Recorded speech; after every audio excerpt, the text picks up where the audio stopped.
నమస్తే welcome to Andhraprabha నేను శిశిర టాలీవుడ్ స్టార్ హీరో రానా దగ్గుపాటి ఓవైపు సినిమాలో నటిస్తూనే నిర్మాతగా మారాడు. అలాగే టాక్ షోలో హోస్ట్గా కూడా వ్యవహరిస్తూ ప్రేక్షకులను అలరిస్తున్నాడు.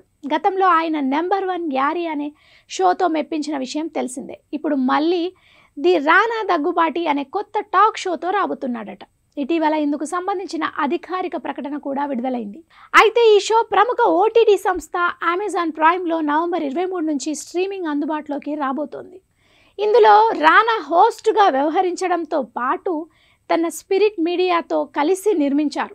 తాజాగా ది రానా దగ్గుపాటి ట్రైలర్ను మేకర్స్ విడుదల చేశారు. ఇందులో ఈ షోకు రాబోతున్న గెస్టులను కూడా చూపించేశారు. అయితే ఈ షూట్ ఒకే చోట కాకుండా రకరకాల ప్లేస్లో జరిగినట్టు తెలుస్తోంది. ఇక ఈ షోకు ఆర్జీవి, రాజమౌళి, శ్రీలీల, సిద్ధు జొన్నలగడ్డ, రానా భార్య మిహికా, నాని, తేజ సజ్జా, దుల్కర్ సల్మాన్, రిషబ్ శెట్టి పలువురు స్టార్స్ వచ్చారు. అలాగే నాగ చైతన్య కూడా హాజరై ఆసక్తికర కామెంట్ చేశారు. నీ కుటుంబం ఎలా ఉండాలని అనుకుంటున్నావో అని రానా అడగ్గా దీనికి చైతు సమాధానం ఇస్తూ సంతోషంగా పెళ్లి చేసుకొని కొంతమంది పిల్లలను కనాలి అన్నారు. అంటే వెంకీ మామలాగా నలుగురిని కంటావా అని రానా అనడంతో వామ్మో అలా కాదని బదులిచ్చాడు. ప్రజెంట్ ఈ వీడియో నెట్టింట వైరల్ అవుతోంది.